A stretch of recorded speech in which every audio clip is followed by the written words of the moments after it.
Hi, everybody. I'm Michelle Morris from Consolidated Planning Group. Thank you so much for joining us today. And thank you, Anna, for being here to speak with us about um, why you need a special needs planner and a transition specialist, and how to help build out that support team for your family. So before we get started, I just wanted to share a couple of housekeeping items. First of all, we cannot see you or hear you because we're in webinar mode. But if you put any questions or comments in the chat box, we can get those answered for you. And we love your questions and comments. So please, anything you want to let us know about, put it in the chat box. And that's the easiest way for me to be able to watch and make sure you get answers. The other thing I want to let you know is that we do record all of our webinars, and you will receive a copy of the webinar, the link to that video, plus you're going to receive the slides in your email later on today. So if you miss anything or if you have to step out, no worries, you can watch it later. Actually, our YouTube channel is in the chat box, and we've got a lot of great webinars out there if you want to check out some of the ones that we've already done. So first of all, before I turn everything over to Anna to talk on her topic, I want to let you know a little bit about Consolidated Planning Group. So we are financial advisors who focus on helping families who have an individual with some kind of intellectual or developmental disability. We know that it's so important to plan ahead for your retirement needs and your goals, but also to plan to take care of your loved one after you're gone for the rest of their life, not just your life. So we have over 30 years of experience in financial services. We are completely licensed in securities and investments, life insurance, all of that kind of stuff, retirement planning. But we are also members of the Special Needs Planning Academy. We are National Certified Social Security Advisors, and I'm a Chartered Special Needs Consultant through the American College of Financial Services. Almost all of the clients that we serve have some sort of individual in their life who has a special need. So we help families with things like protection plans and lifetime care planning. We do transition planning and ABLE accounts, and we're here to advocate for you and to educate you. In one webinar recently, I accidentally said educate, uh, but I mean, that fits, right? Advocate and educate pushed into one word. But it's important that you find the right support system, because any traditional financial advisor can help you with a lot of the stuff we do. But most financial advisors don't understand all of the nuances of special needs planning, how to work SSI benefits, and where you can have money that won't jeopardize Medicaid, how to plan for a future of care for your loved one. We specialize in that. So there are fewer than 0.1% of all the financial advisors in the United States who focus on this. It's less than 200 firms across the US that really focus on special needs topics like we do. So if you're having trouble finding someone to help in your area, that is not really a big surprise. And that is also why our company is growing rapidly and why we are able to serve families all across the United States. We know that you need help. We know that there are not enough people who really understand out there. So we are trying our very best to cover as much territory as we can. So we help you answer the big questions in your life, like who will take care of your child when you can't do it anymore? And we know it's very important to start planning as soon as possible. It will help give you a longer runway to be able to make impactful changes in your behaviors and in your savings and in your life insurance and whatnot. It also, certain things are less expensive when you're younger and healthier.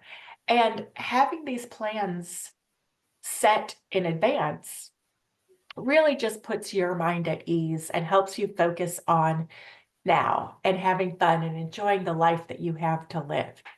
So think ahead a little bit about what's going to happen after high school. There are great residential options, vocational options, and educational options for your loved one all across the United States. We do recommend that you start touring those programs early so that if there's a wait list, you can get on the wait list for your loved one. And just be really careful if you're assuming that a sibling is going to be able or willing to step in as caregiver when you can't do the job anymore.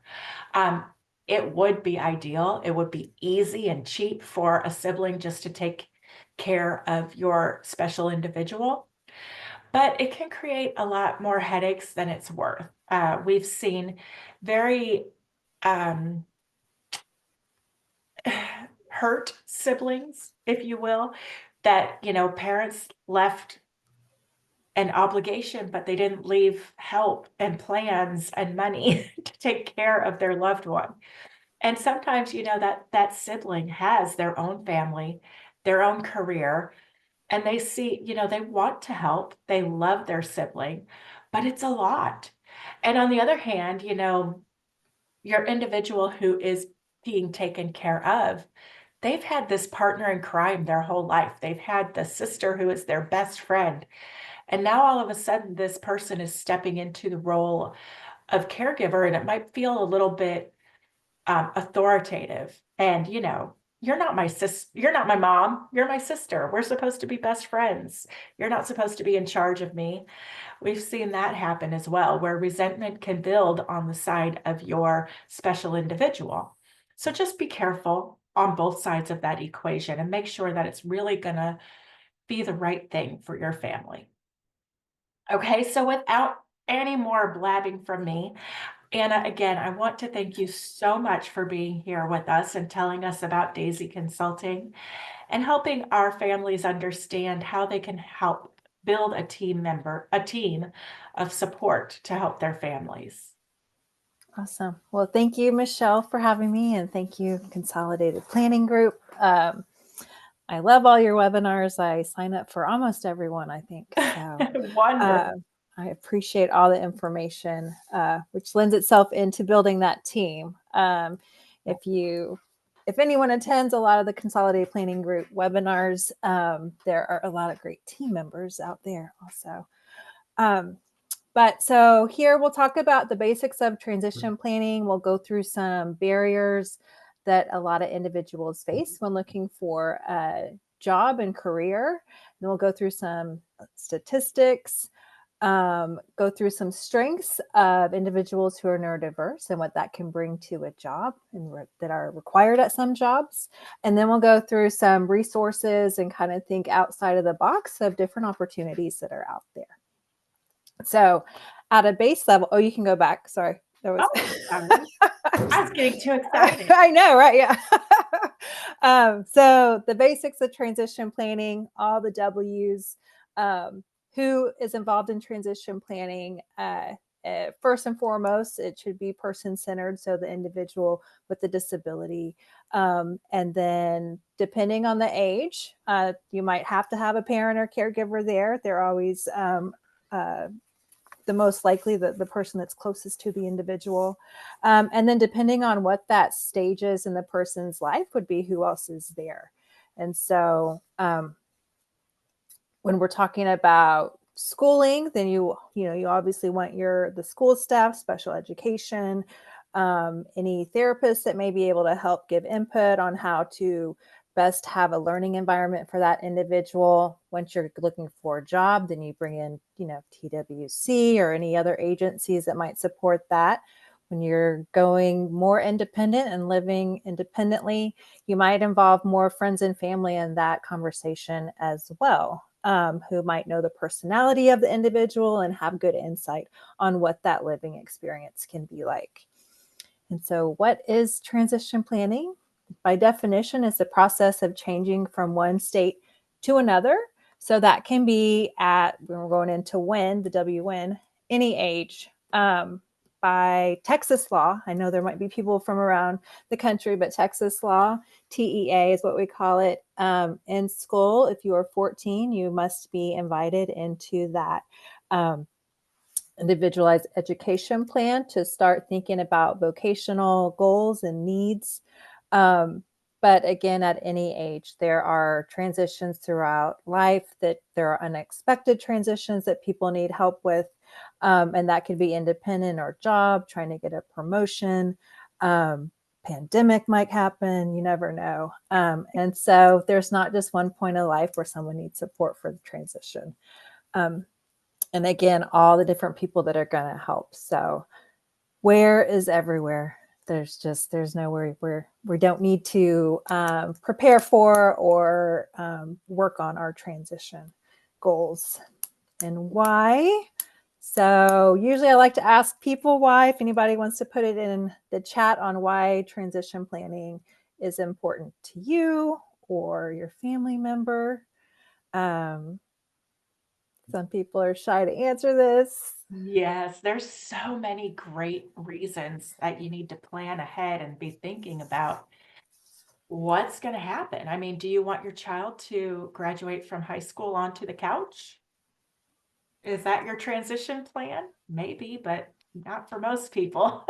Right. Yeah. And maybe it's not knowing what is out there also. So the Yeah. next slide is here are a couple of whys if you aren't sure. And so here are some data points that are pretty telling of where people are now as far as their independence, and also the different stages where individuals might need more supports and transition goals. So 34% of neurodivergent high school students go to college, and that's compared to 70% of neurotypical high school students go to college. 41% of students with disabilities graduate from a four-year college. That's compared to 59% of neurotypical. And then 20% of young adults with autism spectrum disorder live independently after high school, and 59% of the general population. And then the one that's always staggering to me and jaw dropper is that 30 to 40% is the unemployment rate for neurodiverse adults.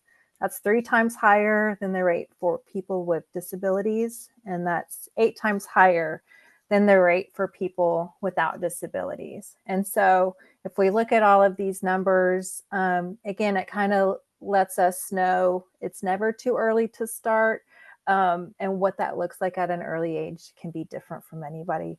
But just really growing on, always thinking of the future. It's hard because so much is going around us at all times. But just knowing what's out there, these are our barriers, and being able to plan for that in the future. So some more basics of transition planning as far as what to prepare for the planning. And this is support at all stages of employment. So before, you want to create a plan, and you want to include anything that the individual needs to work on. So it could be soft skills, that is resume writing, interview training, career exploration, really looking at different opportunities out there that align with the preference of the individual that we're planning with, looking for different internships to gain that experience to make And there you go. continuing to look at career goals. And there could be multiple career goals for someone, just like all of us have different career goals. And this is what I want to do by the time I'm 30 or 25. And then communication and self-advocacy is something that we always want to be learning and teaching. Another one on here too that I've learned recently working with a couple of clients is the application process.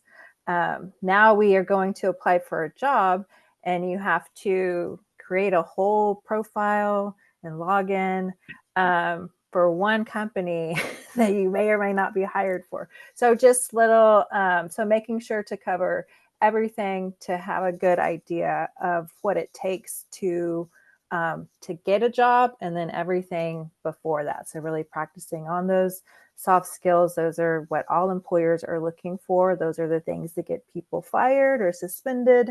Um, and then working on those hard skills. And so during is when we're going to implement and edit our plan when necessary. So that's check-ins. If there's job coaching, that's a lot of check-ins because you're there with the individual. And that could be as little as making a to-do list for an individual, or it could be starting off side by side and helping that individual really know what to do, whether it's restocking, or if you're doing audio visual or pharmacy tech, until that individual is able to work independently at that job. And that would be a consideration between employer or a supervisor and the individual when they're comfortable. And then financial literacy, this is all the time too. This should be before as well, because we all need to know what money is, the value of it, especially when we start getting paychecks, and to make sure that we are spending it as responsible as possible, and knowing how to keep track of it as well, and knowing, making sure you're safe with your money also.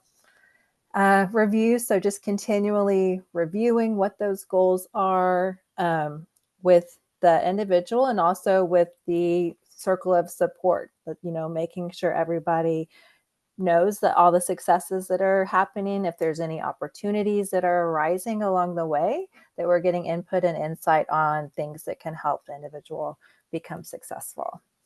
And then again, reviewing all the career goals. So maybe during that job, you did let's say you are a farmer. I'm working with someone who's on his way to be a pharmacy tech. So that's my example today. But maybe you Perfect. have your certificate, you got the job, you're going, and you're like, I don't really like this. So that's why those check-ins are very important, because then we got to pivot and look at maybe why you don't like that. Is it that you don't like the medicine part of it, or is it that you don't like your supervisor? So really helping individuals sort out their ideas also, to make sure, if we do need to pivot, maybe that might not be for everybody, and maybe there's a whole different direction that individual should be able to go down. And then after, I'm big on check-ins. I think all of us are if we're in this world. So Oh, just yeah. constantly checking in, managing those career goals. Also looking forward to different promotions or different movement in career. Some people are happy working the same job for 20 years, doing an awesome job, same hours. But some people might have different career goals and want to grow as well, and making sure that we support whatever that preferred job path is. Next. All right, so here's some common barriers to employment. And recently I was doing a presentation, and the first thing somebody came off and they said, they didn't know where to start. And so I added that on here, number one. So a lack of where to start. If you don't know where to start, it's going to be really hard to find a job, right? Or to do anything, be independent, know where to go to college, know what certificate you need to move on, know, anything, those daily routines that you need as well. And so if you don't know where to start, making sure you're able to reach out to someone that can help you. Lack of resources or lack of knowledge of resources is the issue a lot of times. And depending on where you live, also depends on the amount of resources that are available to you. Training, hear that a lot, and that could be training of the staff, the employer, where we're going to work. It could be lack of training before you get into even that interviewing, but just that lack of training before you start. Confidence is a big one, and that goes with practicing and training and really learning all those soft skills, knowing what to say or how to communicate with your coworkers or supervisor who's interviewing you. And the opportunity. Sometimes there's just not opportunities for our loved ones out there.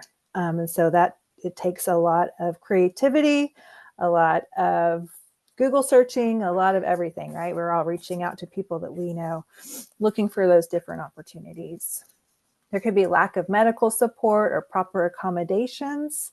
And so that's why it's so important to learn communication and self-advocacy, knowing what your rights are when you're at work. Educational support and transportation is another pretty big barrier for a lot of individuals with disabilities. Um, yeah.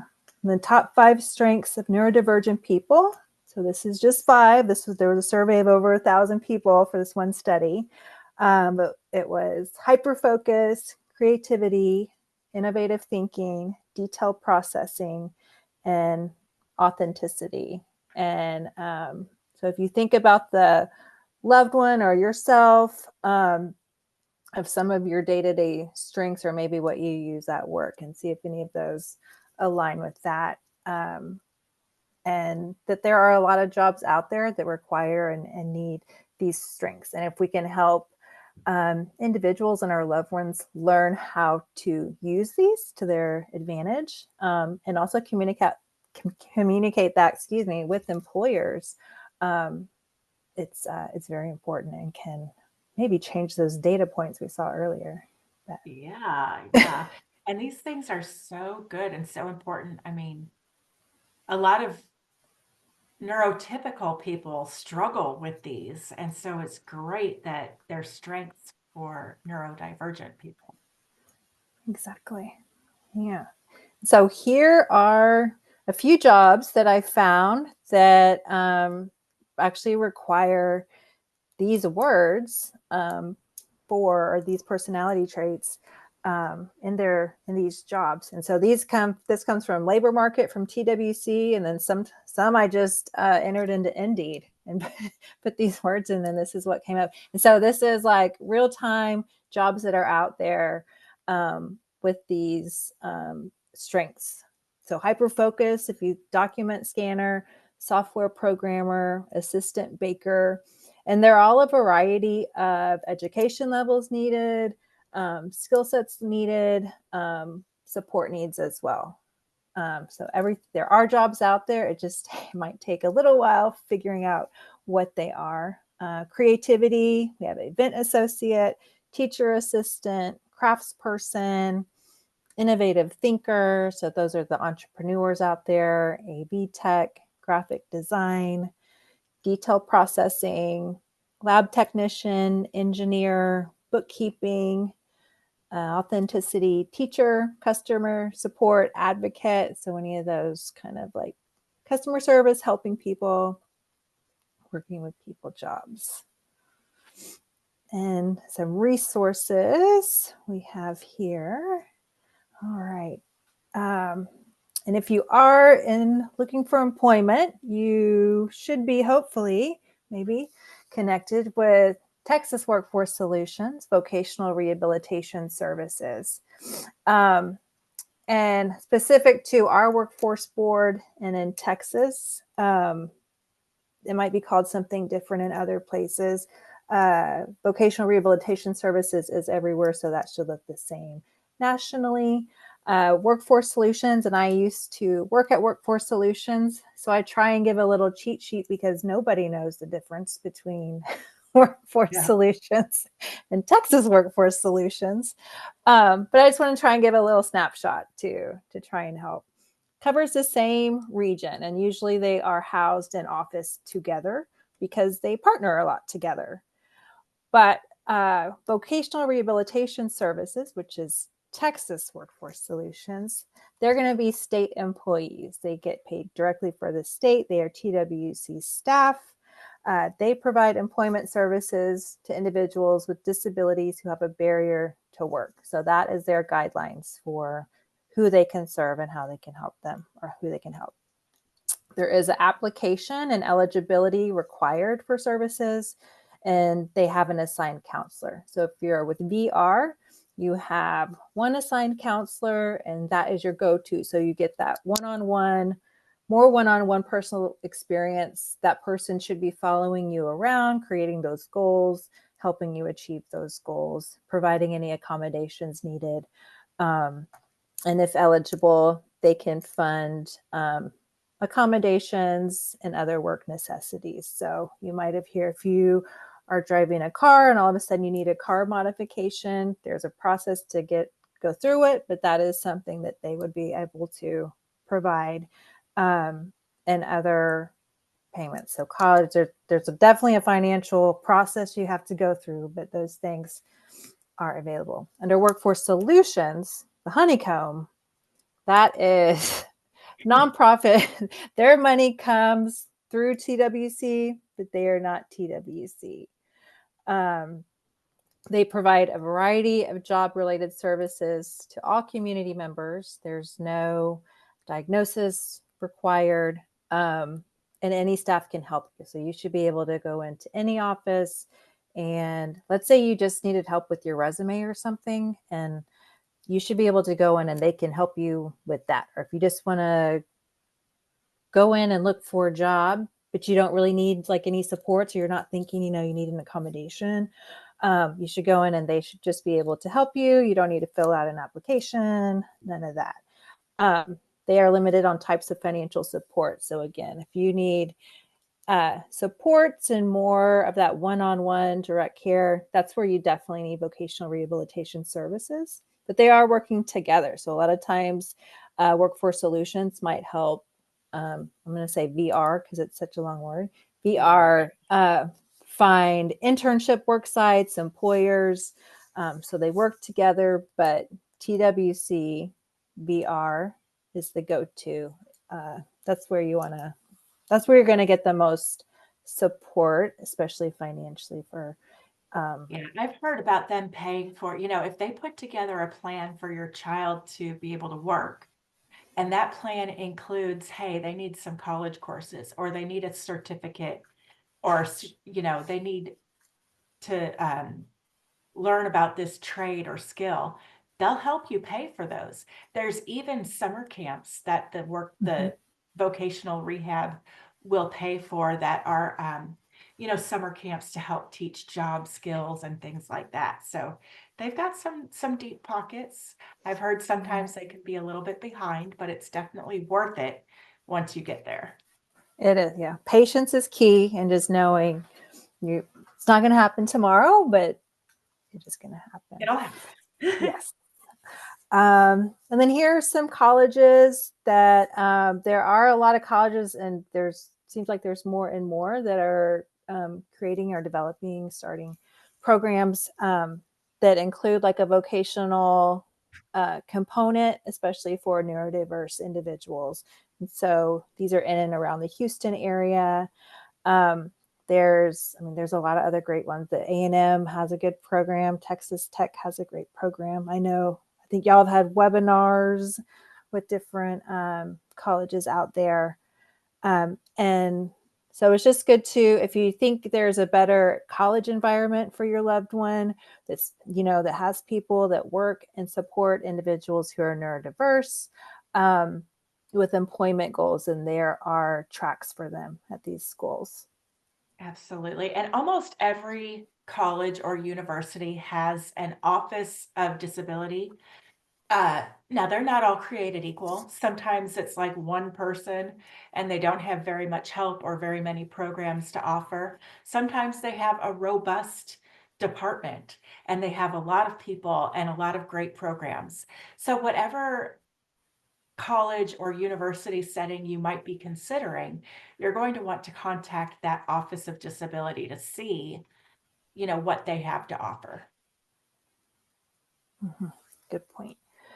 All right. And then here are some resources on opportunities more for trade skills. And these are ones that are coming about, popping up a little more frequently.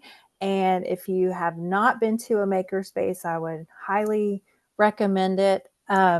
And I was like, I'm going to just pull up the definition of makerspace so I can say it. So I'm going to just read off my paper. But a makerspace is a place that provides hands-on, creative ways for students to design, experiment, and invent as they engage with various tools.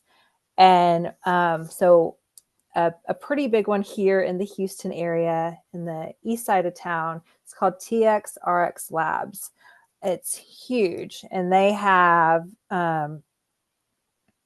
let's see, 30,000 square foot complex. And I don't even know how many locations they have there. They do training courses, there's certifications, but it's everything from 3D printing to jewelry making to welding. They have, and all of these certifications and jobs that they have there are real-time jobs that are needed now and forecasted for the future, that are viable, lucrative career paths.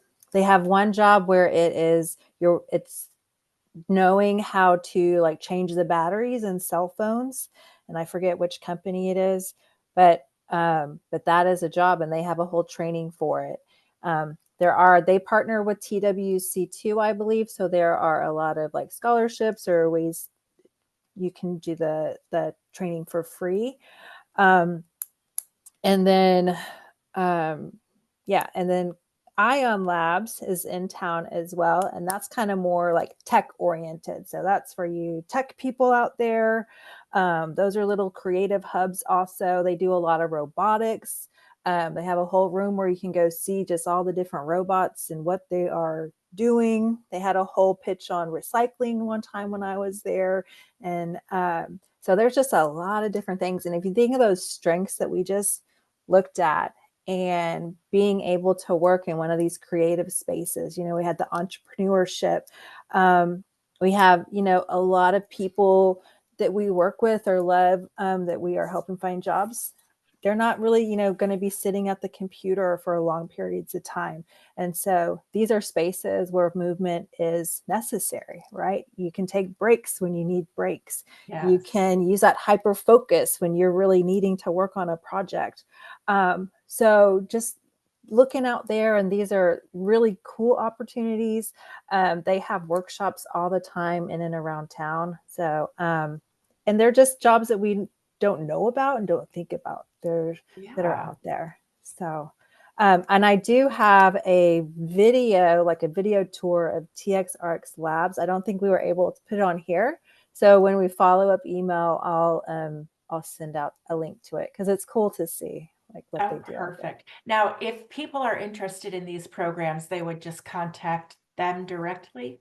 Mm-hmm. Yes. Okay, fantastic.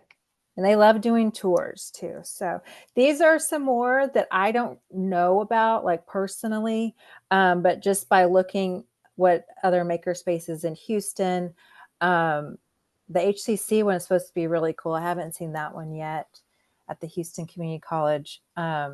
And they're in different areas too. So if you are in and around Houston, you can go. It's fun for the whole family. If you're going with the family, it's cool to see just one-on-one. But just doing some really cool things out there, and being able to think outside of the box again. That's really, really cool, really fun. Yeah. Other Hey, re- Consolidated yes. Planning Group, I get that resource. These are other ones that I are kind of my go-tos, and can't share the information enough. But Consolidated Planning Group, you need that special needs planner. That is, one of the most important things you can do for your loved one is make sure that they have a secure and safe future for them. Family to Family Network, if you don't know about them, you should get on their mailing list as well. They have resources and classes from kiddos, children, all the way up to adults. A lot of great groups, a lot of great resource fairs, and workshops that they provide also. And then Texas On Course. It's kind of a newer one, but it's a great resource. It has a curriculum for grades 6 through 12. It's all free. So it has different learning levels, and it can be modified for the needs of the learner.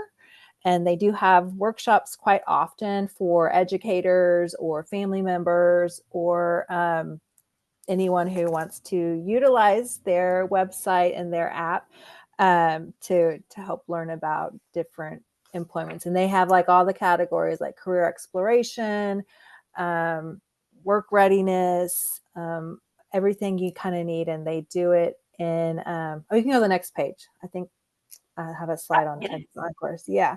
So they Yeah. have one called, Middle Galaxy. So you can sneak in learning, but also you're learning about job stuff and career paths. They can help you with learn about different scholarships that you might be eligible for. So there's like a questionnaire that you can go through, and it'll say, how to apply. It helps with the whole FAFSA process if you need help with that. So they kind of have everything. And then if college is not the route for you, then they have those different job skills training curriculums as well. And they have this one. So if you're on the app, they actually communicate with you through this app. And it's just like these little check-ins. Like if you're at the beginning, we talked about all the different goals. And if your goal was, I need to apply for, whatever school, then it's going to kind of keep you on track or make sure to do those check-ins with you. So really cool. Look into Well, that. I had not heard about this one yet, so thank you Oh, for sharing that. you're welcome. This is just a rainbow of different ones that I use that are Mikey's Guide. I have my Mikey's Guide book. They have everything magically put in a hardback book for you.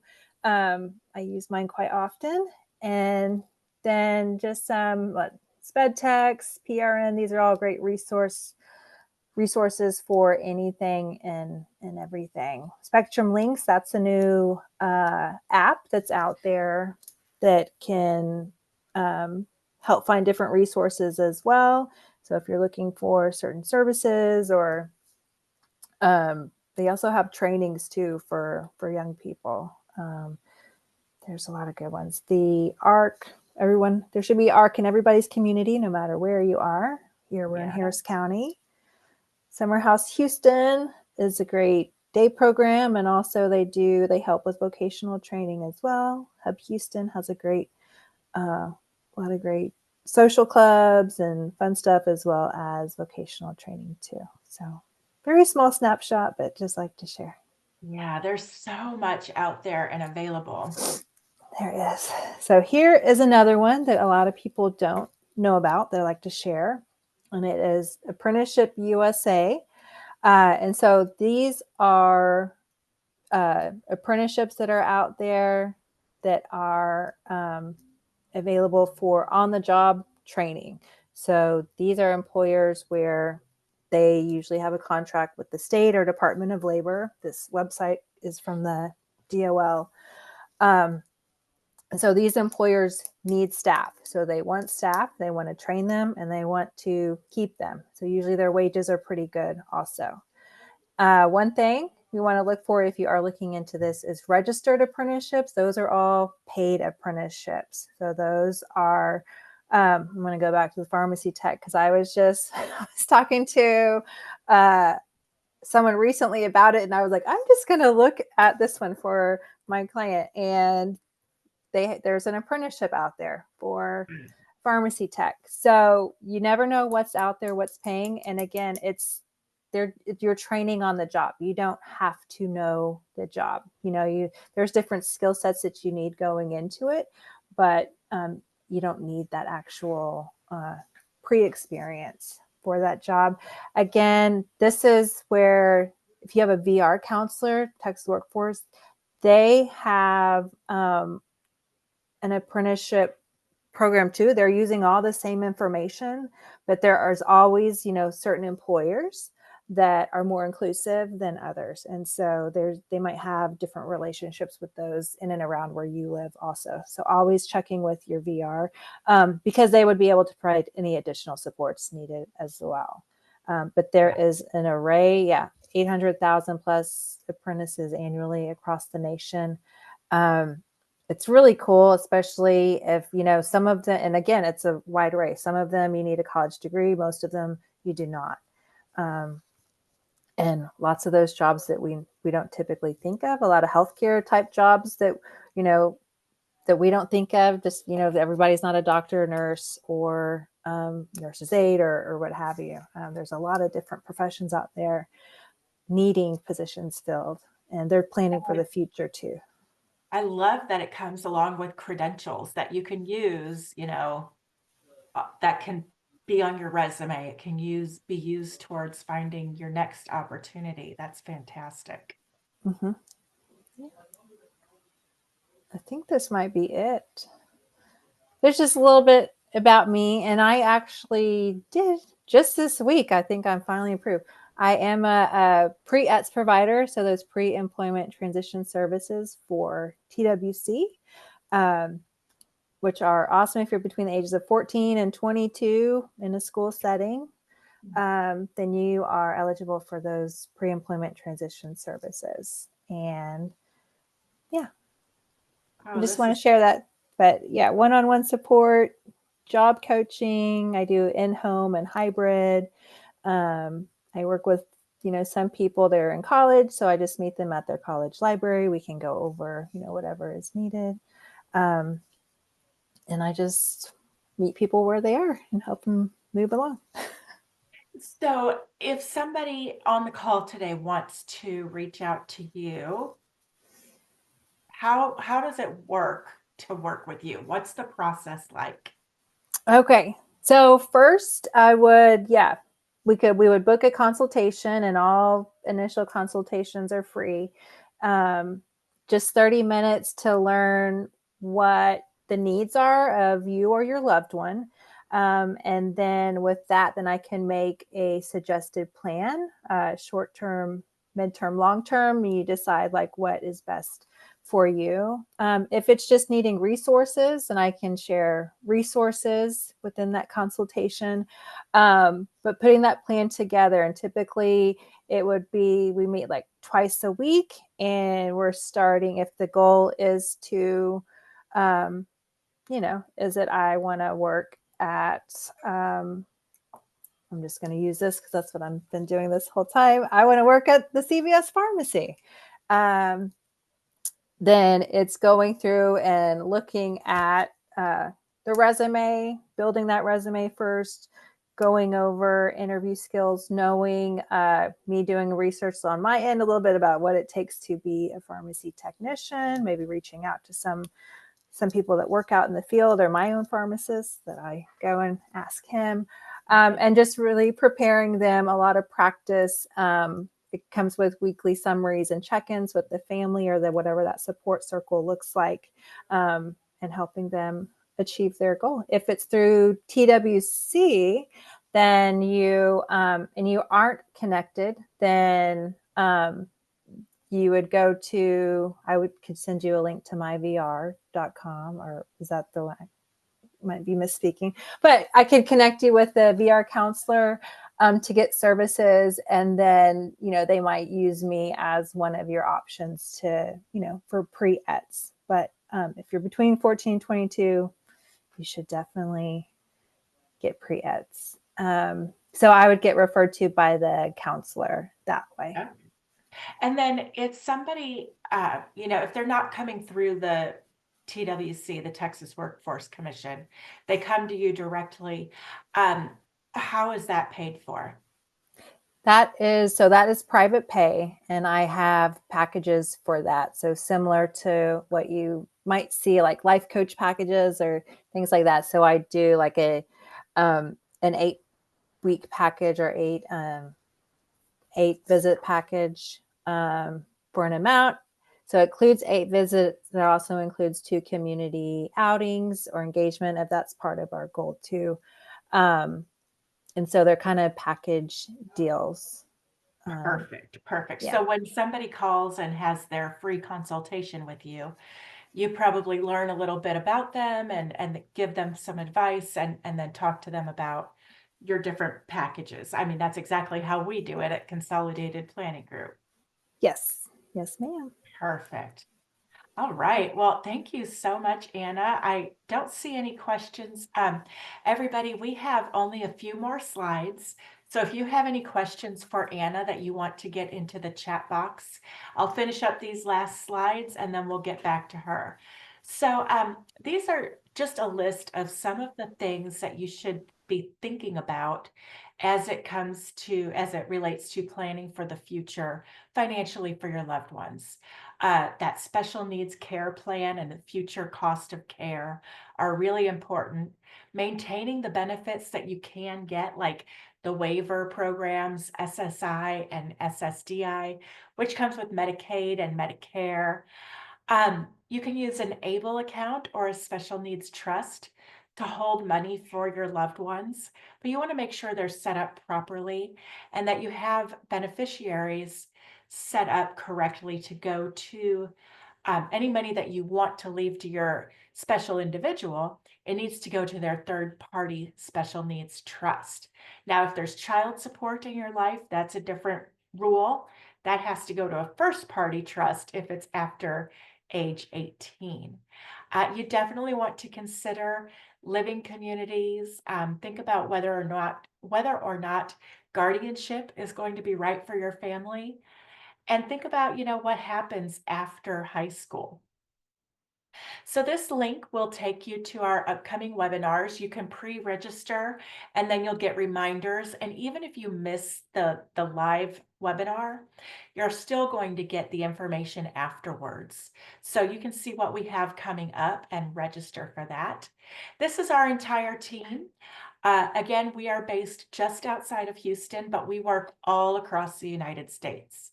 We've got 4 financial advisors. It's 2 sets of husband and wife.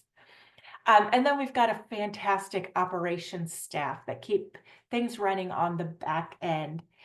Um, and again, we offer a completely free Zoom consultation.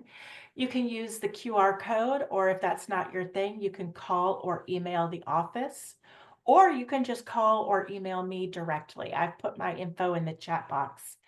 And our links for our social medias are down there for you as well. So I do see that we had a question come in for you, Anna.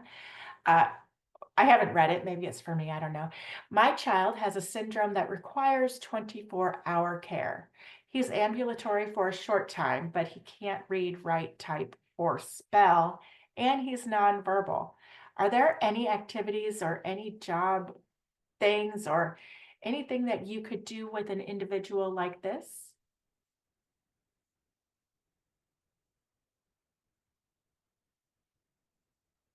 You're muted, Anna. Sorry. Okay. So I think as far as what is available out there, I know there's different camps that that your child, I don't see an he or she. He. So that he might be that might be appropriate for him to attend, or he cannot go to camp. This might be something that I would need to think on for a minute, but okay. And don't just, I mean, I'm not sure why you say he can't go to camp. There are camps that offer full medical 24-hour care while they're at camp. There are also great residential options. Um, we can help you think of some options, and sometimes we do panel webinars where we have several summer camps. For example, we had one a couple weeks ago. You can look at our YouTube channel for summer camp options, and we talked about which ones can take a child who needs 24-hour medical care. And there are residential panels we've done, same thing. There are residential opportunities and communities where they do provide 24-hour care. Now, a residential community is going to be expensive, but that's something to think about now for your future, so that when you are no longer around to take care of your child, you'll know where he can be. Okay. Any other questions or comments? That's all I see in the chat box. So I guess we'll give you back the last 10 minutes. Again, if you have any further questions or comments, feel free to reach out to me or to Anna. We are both here to help you. It's truly in our hearts to help you and to help educate for you. I like that new word too. Yeah, sometimes we just make stuff up. So everybody, I hope you have a fantastic week. And if there is anything we can do to help, that you feel free to reach out to us. Thank you for being here. Anna, you have done a fantastic job. Thank you for all the Um, information you shared. And we'll absolutely. talk soon. All Thanks, right. Have a great everybody. day. Bye bye. Bye-bye.